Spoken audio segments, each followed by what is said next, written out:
Kababayan, nandito kami, nagsushoot kami ng Barakong Bakla dito sa isang lugar sa Santa Maria, Laguna na napakaganda pong place. Isa pong ilog. Ayan. Diba? Po. Ito po ay may ano na dito, may cottage na dito na ginawa po ng barangay. At may bayad po yung pinaka-cottage na dito para sa barangay po, no?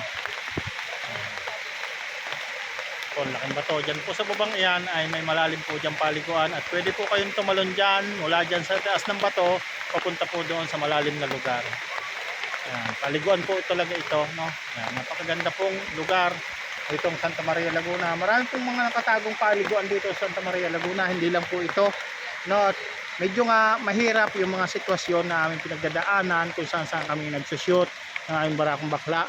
At limited lang ang area na aming pinupuntahan dahil nga po sa kalagayan din ni Kuya Raul at kalagayan ko, kaya hindi po pwede kami sa basta yung mga bangin-bangin na may batis. Meron po kami sanang isang pagsusyutan na napakaganda pong lugar na batis, pero nag-aalanganin po kami kasi nagtanong po kami doon sa may nakakalam na area, hindi po kakayanin namin ni Kuya Raul o ni Kuya Raul. Ako, kaya ko pa po naman siguro magpabitin-bitin. Ang problema si Kuya Raul po, no, mga kababayan. Nagsushoot po kami ng Barakong Bakla. Mga kabayan, yan. Dito po. Ayan o. Dito po kami, ano. Yan. Ito po yung area at andito po yung kalsada. Diyan po sa ibabaw na yan ay may kalsada na hindi pa po tapos yung kalsada, ano.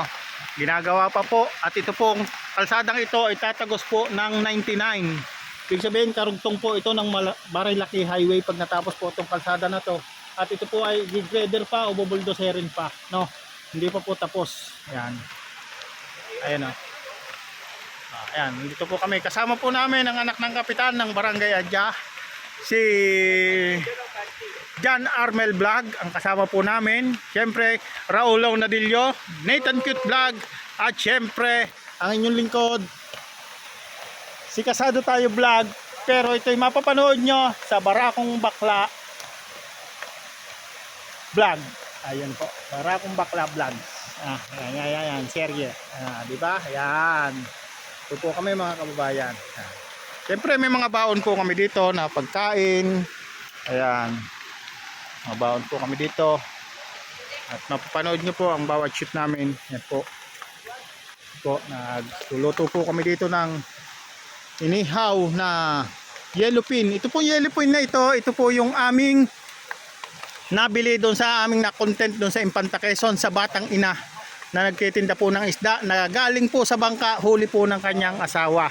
Ayan po yung isdang yan. Kasamahan po yan. Yung isa kagabi ay amin na pong nilutong sinigang. Napakasarap po, napakalasa dahil po sariwang-sariwa ang isda na huli sa bangka, sa laot ng asawa ng Batang Ina, no?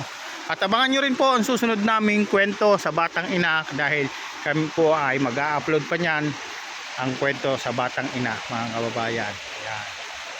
Diba? Ayun.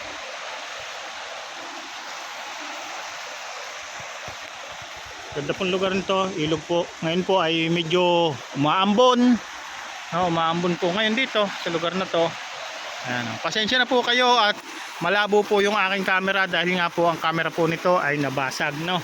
Kaya pagpasensyahan nyo na po yung aking camera ngayon. At sa banda-banda riyan po, siguro kung loloobin ng Panginoon, baka magkaroon tayo, no?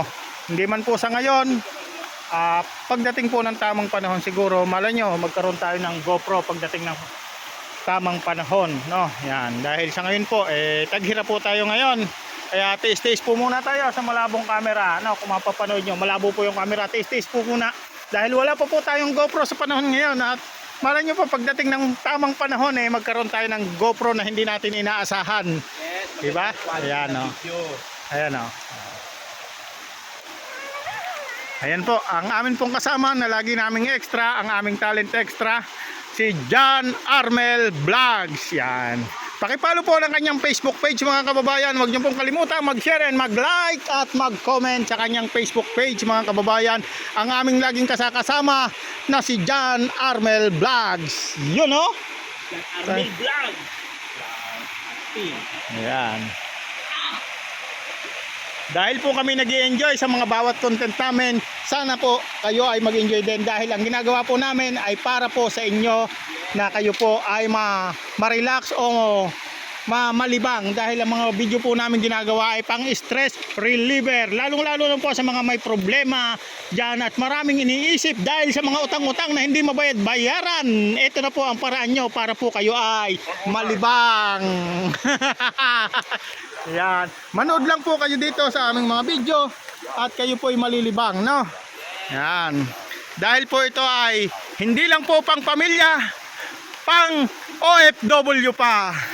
Yan. Dito lang po sa vlog namin, makikita nyo kung paano sumayaw ang kampre.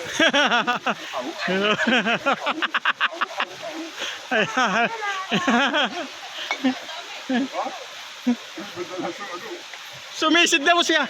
Sumisid daw siya. Ang dami daw isda. Put, niloloko mo ata kami.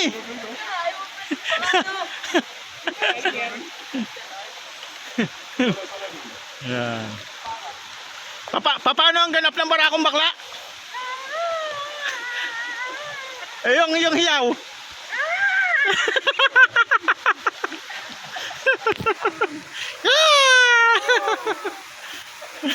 Tama yun dyan.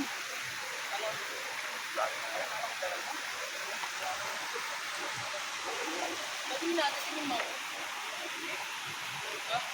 Isang mata lang. Isang mata.